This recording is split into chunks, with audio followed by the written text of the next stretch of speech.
ကိုလေးမှာဖီယာကပြီးကြိုက်ညင်ကြလားဂရန်ဂျာကိုဖန်ခွင့်မရအောင်ဘယ်လိုထင်ရမလဲဆိုတော့ပြောပြတော့မှာဖြစ်ပါတယ်အရင်တော့ဂရန်ဂျာကေးမရသူ့ only live ကိုတွေ့လျှော့ပါတွေ့လိုက်လျှော့တဲ့အခါဂရန်ဂျာရဲ့ flag ကလည်းအများပြီးလို့ရှိရင်သူကခရီလည်းမရတဲ့အတွက်ကြောင့်ဖန်မပြောက်သွားနိုင်မယ်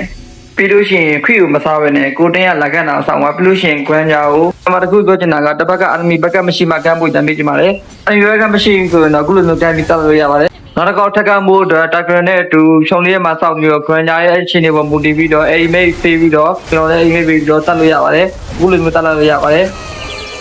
နောက်တစ်ခုကကိုကဖီယာကန်ပြီးဆိုတာနဲ့သုံးမလုပ်ပဲနဲ့ဝရဲဝင်ချပါကိုတင်းကပါတယ်တန်းရတယ်ကောင်းတော့ဗျာအခုလိုမျိုးပုံမမိပြီးတော့လာပြီးတော့တန်းပြီးတော့တက်လို့ရပါတယ်ဒီနေရာမှာဆိုလည်းတန်း3 man family တဲ့ကြောင့်ကျွန်တော်အဲ့ဒီမိနဲ့ဝင်ပြီးတော့တက်ပြလိုက်ပါတယ်ဒီမျိုးပွဲတတရာဆောက်နိုင်မှုအတွက်အားလီမှာကိုကမဖေးအောင်လို့ဆောက်အောင်ဖြစ်ပါတယ်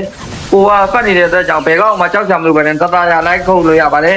အမှဆိုရင်လည်းကျွန်တော်ကဖီယာကိုဂိုးလေးခေါ်တဲ့အတွက်ကြောင့်တက်ရင်ကျွန်တော်အရင်ဝင်ပေးရမယ်ပြီးလို့ရှိရင်တမိပေးတဲ့ခွန်ကြ only like ကြီးပါနေနဲ့တူ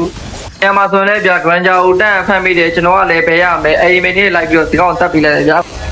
အမှဆိုရင်လည်းဗျာတိုက်ဂရဖမ်းတာတူးမှတ်မိတယ်ဗျာကျွန်တော်အိမ်မိနဲ့ဝင်ပြီးတော့ဒီကောင်တွေလိုက်ပြီးလိုက်တက်တယ်အမှခွန်ကြ only like ပြီးတော့ကြီးရတယ်ဗျာဒီကအမှခွန်ကြထွက်ပေးရတယ်ဗျာ brother တို့ PRA အားတက်ကြတော့ဒီဟာပဲဗျာတိလား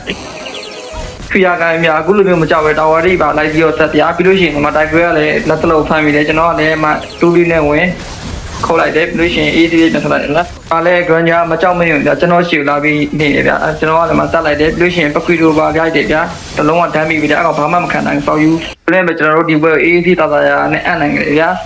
ဖီယာကိုင်းပြီးရမ်းမှာ AD နဲ့ကျန်းနိုင်ကြပါလေဗျာဘိုင်ဘိုင်